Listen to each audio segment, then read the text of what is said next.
right, so a little over 6 weeks ago, I decided it would be fun to sign up for my first Olympic triathlon. So it's international distance, but I thought this would be fun, a challenge to pick a goal, create a deadline and some urgency, and just have fun with it. Also invited a few friends, one of my best friends and another good buddy of mine, all signed up and decided to do the same challenge with me, which just amplified the amount of fun, anticipation, and this whole process as far as training, be able to compare notes, a little bit of competitive spirit, but more so we were just hoping not to drown throughout this whole situation. It made it fun because I just moved to a new area in San Diego, and this was gonna be destination for my buddies that were coming to visit. And so that just created some extra excitement. And this is the recap, a couple days after finishing this race. And overall, gotta say, I enjoyed the whole experience. I thought it was great, and I'll probably do another triathlon-like event, maybe work myself up to somewhere in the Ironman realm, we'll see.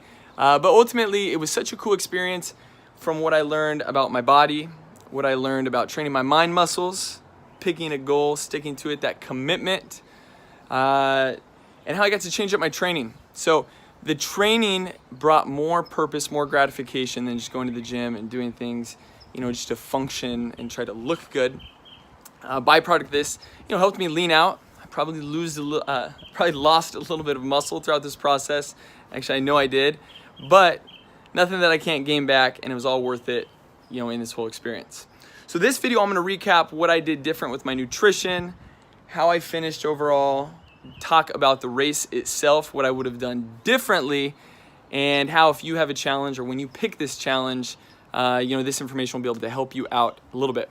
So I want to share, the training plan that I did. I found a generic training plan that was like 12 weeks out because there wasn't a whole lot for 6 weeks out, and I pretty much cut it in half. But the idea here, I was trying to get 2 swims in, 2 bikes in, 2 runs in, and the idea there was 1 longer swim, 1 longer run, and 1 longer bike. I didn't have a bike at first, so I purchased a used bike from a local bike shop, which ended up working out great. And I think that was my biggest strength. That's what I did best on. At the beginning of this, my Achilles tendon was bothering me.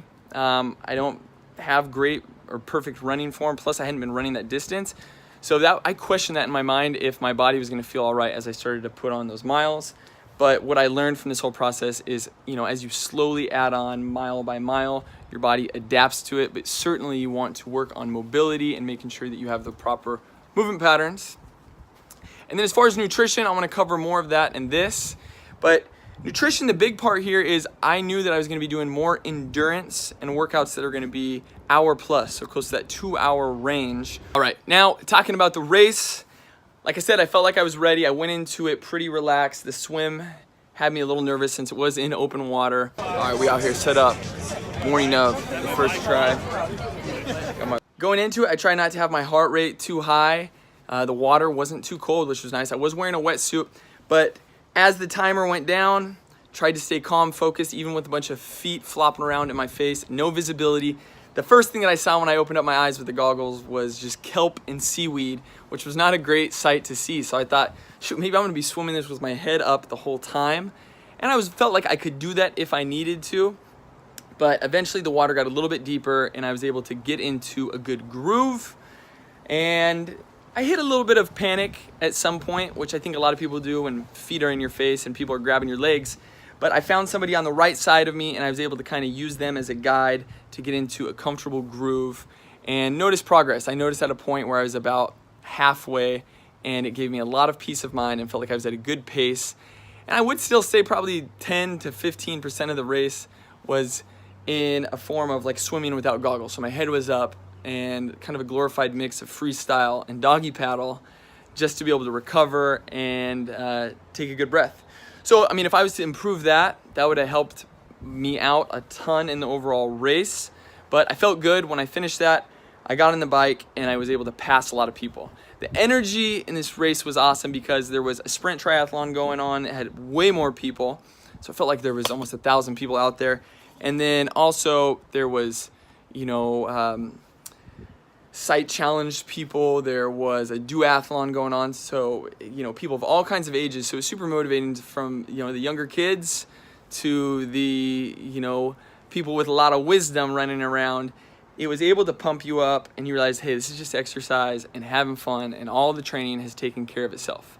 So once I got on the bike, there's people that had way fancier bikes, but I felt comfortable to pass a bunch of people, which gave me energy, and got into a good groove, was laughing, having a good time, smiling, and felt like I fueled properly. Once I got to the run, my legs and my calves, I could feel them really tight, so I strapped on my shoes, started running, good pace. I was looking at my watch, which the Apple Watch was kind of fun to watch throughout the process. And I saw I was initially at about a 7:30 pace that went up a little bit to 7:40. But even reviewing my watch, it said that I was in that 7:30 to 7:40 pace the whole race, which is kind of fun to know that I stayed in that comfortable area and it was consistent. Towards the end, I thought it was finished at 6 miles, but I realized there's another there's another quarter mile. And I just, put the pedal down, and there was a lady that had been obviously running faster than me because she had come from behind me, and I was like, no way this lady's gonna steal my glory, or at least my photo op moment. So I sprinted it for about the last 200 yards, and saw my girlfriend waiting at the end, which made me super happy. Coming through the finish line, pumping my fist, and it was exhilarating. And then I realized I was the first out of my 3 buddies. Not that it was competitive, but we all did better in our own strengths. I did better in my bike. My buddy Jordan did better in the run, and then Nick did better in the swim. So if we put our scores together, we probably would have had a, impressive looking overall time. But it was enough for me to take pride in it and realize that with some work and more deliberate training, this could be enjoyable, and I could probably bite off something a little bit bigger, like a half Ironman, sometime in the next couple months. But I want to talk about how I felt after the race. After the race, I thought I was going to need a wheelchair. I was still hyped up, had a lot of adrenaline. It was Cinco de Mayo. We got some food. I had a margarita, and then I was ready to go to the beach and chill. But my legs were sore, but not like bad. I felt like, they felt worse from going on hikes in the last 3-4 months. So the next day, my calves were a little bit tight, and I had some pain on the outside of my knee, but my Achilles tendon wasn't bothering me, which was a huge plus. Maybe the shoes helped quite a bit. But now we're about 2 days out, and I feel awesome. I feel good. I literally feel like I could go, do another mini triathlon if I needed. But I am going to give my nervous system a break and maybe start with a little bit of upper body, exercise, get some circulation in. But I feel good. And I think I'm going to go on a little period since with how much carbs I had towards those, prior and the day after, to a little bit of a low carb kick for a few days to get back into the groove. And I'm pretty happy with what I did. My bike time was pretty competitive for not biking a whole lot. The swim, I did better than I expected. So on a 1,000-yard swim, I finished in about 17 minutes. Bike, I did the 20 miles, just a little bit shy of 20 miles in like 58 minutes. So pretty happy about that. So even the fastest guy, did his in about 46 minutes. So, not too far off there. Plus my transition times, I was taking my time, where most of these people are trying to get out in under a minute. And that transition is the part where you're either going from swim to bike or bike to run. I was kind of just sitting down Indian style and making sure I was comfortable and, in a relaxed mindset rather than being rushed. So I'd be comfortable with the bike and the run. And then my run, that 10K I did, so at 6.25 miles, I did that in 47 minutes and 36 seconds. The guy that won the thing did it in like 36 minutes, which is averaging a 6-minute mile for 6 miles. So I averaged about a 7:40 mile, which I'm pretty excited about. The run that I had done, the 6-mile run prior to that, I was at like an 8:30 mile pace. So my heart rate was a little bit higher. My legs felt different, coming off of a 20-mile bike, which I certainly saved a little energy for, but pretty happy with that. And that being said, tying into the nutrition, my goal was to find, to utilize what was most efficient, to tap into fat through a lot of my training so that when I was going, for this hour plus 2 hour type of experience, my body would be able to use fat and not rely on carbohydrates, which I'd have to feed on. And to even come down to it, in the race, I didn't really eat any calories prior. I had some electrolytes prior and some yerba mate, so pretty much some tea. And then I brought some snacks to be able to snack on once I got to the bike, which I barely used anything. I did have a date with some honey and some electrolytes and amino acids to sip on during my run, and I'm pretty happy with it. My stomach felt great, and I didn't feel too beat up after the race. So talking about nutrition, I'm gonna go over some of the things that I did slightly different to my nutrition, but ultimately I wanted to simplify things and eat a little bit less carbohydrates, saving them for when I was doing resistance training about 3 times per week or post-workout, so that my body was able to use them more efficiently, and I was training my body to tap into fat as an energy source, which you can train your body to do that. There's a lot of data that shows that by doing endurance types exercise that's more in your aerobic zone, like jogging or light running or biking, it's at a low enough rate, think about 75% heart rate, max heart rate or lower, where your body can actually break down fat and use it as energy. This is a good thing, but you're not able to push yourself at a really high level. During the race, I knew that my heart rate was gonna be a little bit higher when I needed those pushes. So make sure you're fueling your body with the right type of food that makes you feel good, and repeat those same types of meals. My staple foods were built around wild salmon, grass-fed beef, chicken thighs, a lot of vegetables, vegetable pastas, things that I tested and knew digested well. So I was still doing some intermittent fasting on the morning. I try to do something every morning, and sometimes it's only 5-10 minutes, like jump roping and maybe doing a set of 100 push-ups to work my endurance without eating a solid meal. And then I'd break that with a meal and begin to eat. And I'll go over some of those meals that I was eating and kind of the strategy, and talk a little bit about supplementation. But the big things were just making sure I had all the minerals that my body needed for those little puzzle pieces so it could recover. Think adding in broth and minerals to strengthen my gut, my joints, my tendons. I added in some MSM, in the bone broth and stock is gonna provide natural things like glucosamine and chondroitin naturally, and trying to get that as much as I can through solid food. And then making sure that the overtraining wasn't causing excess inflammation.